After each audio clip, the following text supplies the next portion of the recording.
बार में आप सभी का स्वागत है। थोड़ा विलम्ब है, क्षमा चाहूँगा मैं इसके लिए। और तथा महाराज जी पधार चुके हैं। भाव से भगवान नाम का उच्चारण करते हुए हम लोग आइए प्रवेश करें श्री भागवत चिंतन में। ओम श्री हरे राम राम राम हरे हरे, हरे कृष्ण कृष्ण कृष्ण हरे हरे, हरे राम राम राम हरे हरे, हरे कृष्ण कृष्ण कृष्ण हरे हरे, हरे राम राम राम हरे हरे, हरे कृष्ण कृष्ण कृष्ण हरे हरे। बोलिए बाबा मनकामेश्वर नाथ की जय हो, वृंदावन बिहारी लाल की जय हो, शिवारकाधीश भगवान की जय हो, श्री गोवर्धन महाराज की जय हो, श्री श्रीनाथ जी महाराज की जय हो, सदगुरुदेव भगवान की जय हो, बाबा महंत श्री उद्धवपुरी जी महाराज की जय हो, आज के आनंद की जय हो। ओम नमः पार्वती पतये हर हर हर महादेव, हर हर महादेव, हर हर महादेव। कितना है महाराज इसका? 120 नंबर संख्या उसमें 120 ही है। 120 दोहा है क्या है? दोहा उत्तरकांड का अंतिम है। नहीं है। 120 में ही है, देखा है मैंने अभी।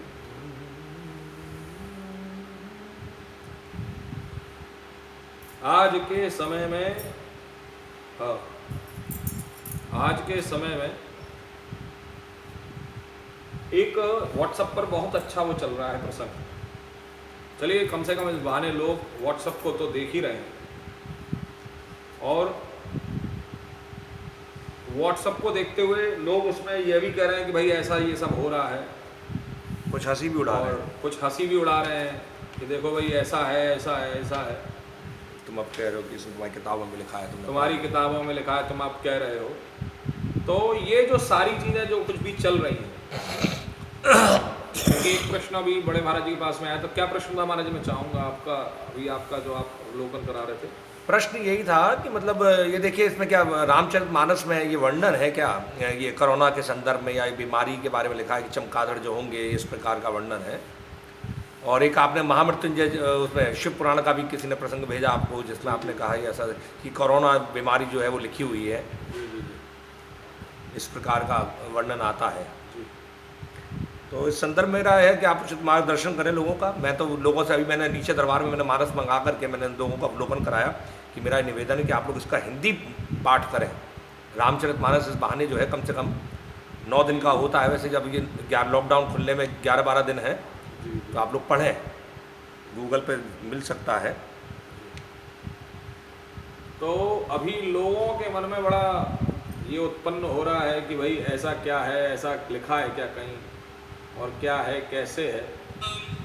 तो यहाँ पर बड़ा सुंदर, अभी मैं रामचरितमानस को लेकर के ही बैठा हूँ आप लोगों के लिए, और इस रामचरितमानस का आइए आज हम थोड़ा सा अवलोकन करें। क्योंकि आज पहले तो मैं शिव महापुराण का दे दूँ। एक कोरोना नाम का एक वो चल रहा है आजकल व्हाट्सएप पर, और उस व्हाट्सएप में कोरोना नाम का एक बताया जा रहा है कि कोरोना नाम का चीन देश में उत्पन्न होगा, और ये होगा वो होगा, और कोरोना के विषय में कहा जा रहा है कि ऐसा ऐसा होगा। तो क्या ये सब सही है? तो मैंने उस समय पे भी मैंने उत्तर दिया था, और मैं आज आप सब लोगों को एक उत्तर दे दूं, और वह उत्तर यही है कि नहीं, ऐसा कुछ भी नहीं। ऐसा कहीं भी कुछ भी नहीं है, बल्कि वो अगर कहीं लिखा हो तो किसी और अन्य ग्रंथ में लिखा हो, लेकिन शिव महापुराण का तो अंग नहीं है। और शिव महापुराण में अभी एक बाबा के समूह में भी हम लोगों का जो व्हाट्सएप ग्रुप चलता है उसमें भी किसी ने डाला, तो मैंने उस पर कहा नहीं ये असत्य है, ये शिव महापुराण का नहीं है। अभी तो कहीं और का हो तो वो मुझे जानकारी नहीं, लेकिन जिसको लोग प्रचारित कर रहे हैं कि शिव महापुराण में ऐसा लिखा है, तो ऐसा कदापि नहीं। अब दूसरा एकदम से विषय आया, ये कोरोना के विषय में ये था, अपना स्तोत्र के बारे में दिया गया, तुम करुणावतारोसी कौरानाख्य विषाणुधिक रुद्र रूपस्य संहर्ता भक्तानां भयंकरम मृत्युंजय महादेव। शिव महापुराण में लिखा है, ऐसा कहा गया है। कोरोना रक्षा कवच करके लिखा है, तो मृत्युंजय महादेव कोरोनाख्य दुषाणुतः मृत्यो रपि महामृत्यु पाहि मां शरणागत मासा हारात समुत्पन्ना जगत संहार कारका कारुण्याख्या विश्वामो माम रक्ष रक्ष महेश्वर। ऐसा करके वर्णन इसमें चीन देश ये सब कुछ दिया गया है इसमें। तो लेकिन सबसे प्रमुख बात है कि इसमें ऐसा कहीं से भी ये सब असत्य है और शिव महापुराण में ऐसा कहीं पर कोई वर्णन नहीं है। चलिए ये बात तो हो गई कौरानाख्य जो स्तोत्र है उसकी बात हो गई, कौराना स्तोत्र की। तो कौराना स्तोत्र के संदर्भ में कहीं पे भी ऐसा नहीं। अब बात आती है यहाँ पर पुनः श्री रामचरितमानस में आजकल चल रहा है कि चौपाई उत्तरकांड दोहा संख्या 120। मैं खोल करके बैठा हूँ, अगर आप लोग भी जो लोग पढ़ देख रहे हो, अगर आपके पास में समय हो जाए तो रामायण उठा लीजिए। नहीं, फेसबुक वालों को मैंने अभी दर्शन कराया था। नहीं तो फेसबुक वालों को अभी बाबा के आशीर्वाद से, बाबा के दरबार में उनको दर्शन अभी हमारे बड़े महाराज जी ने कराया है। तो यहाँ पर हमारे शरीर के सारे व्यवस्थाएं कही गई। तो यह भी जो कहा जा रहा है कि जो है मोह सकल व्याधि कर मूला तिनके पुनि।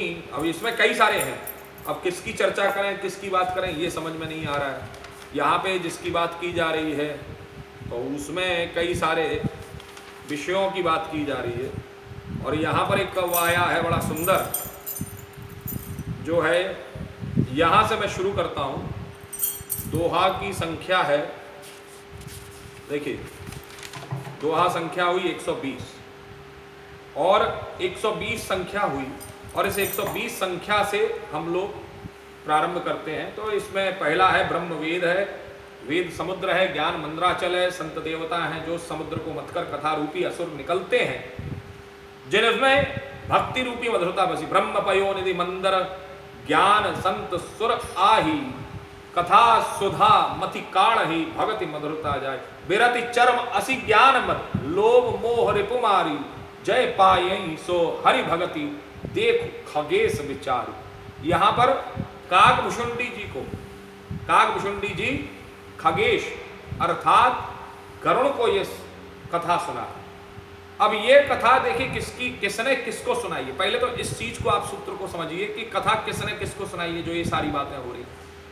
यह कथा काकभुषुंडी जी महाराज ने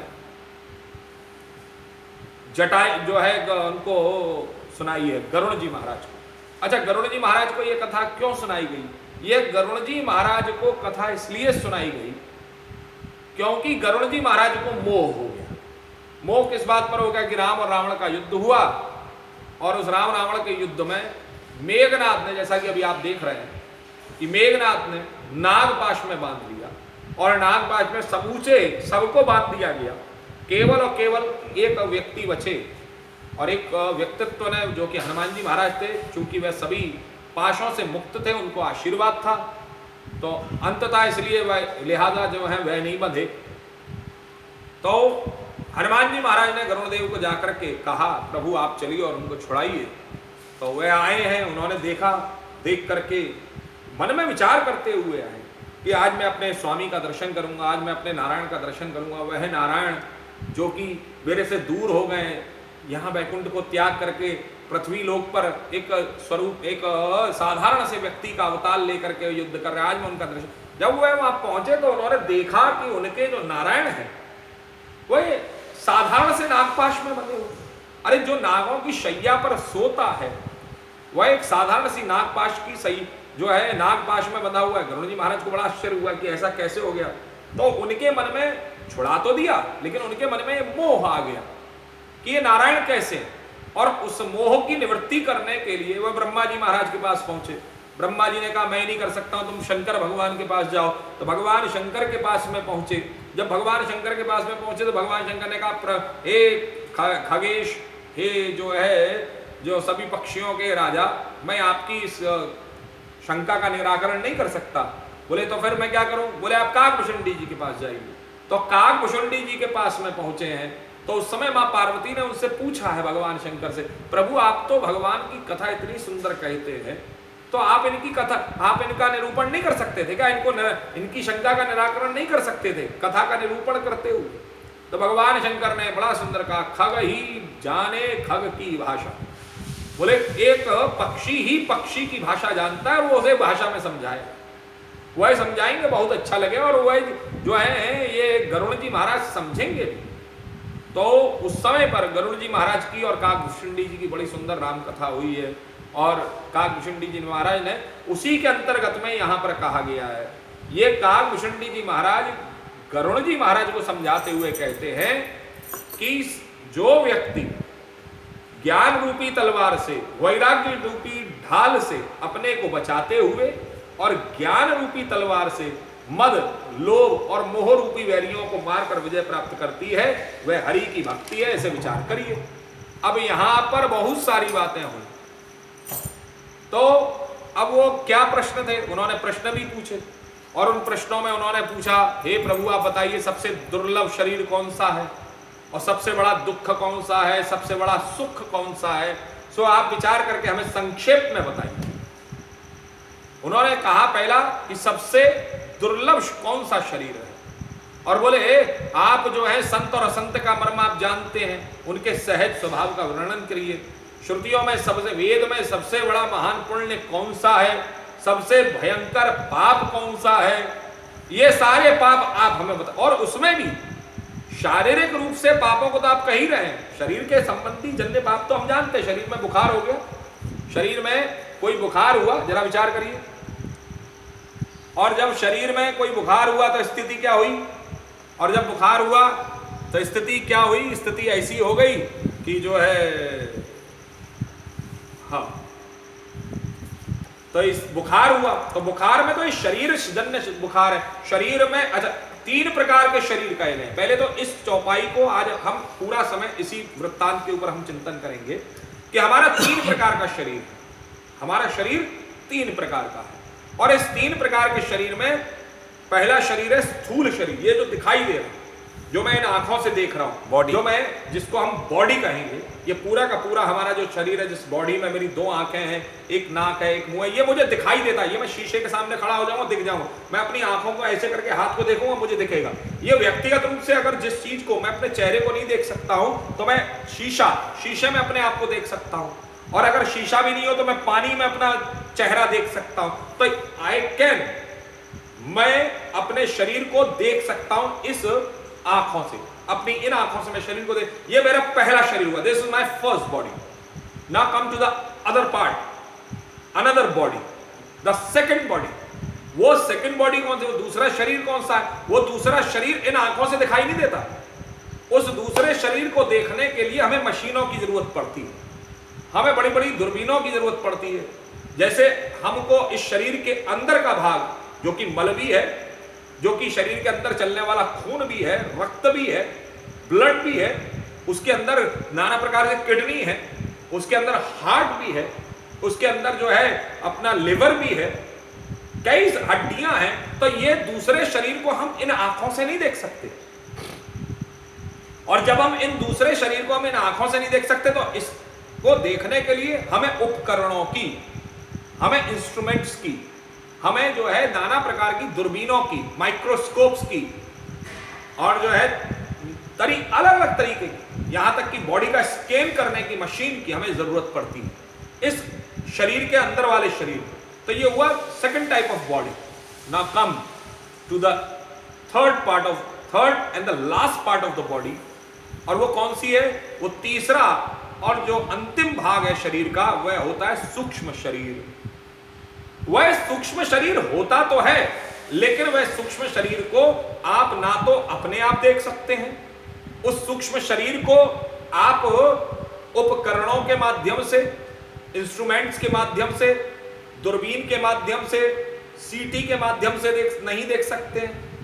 और उस सूक्ष्म शरीर को देखने के लिए केवल और केवल एक ही रास्ता बचता है।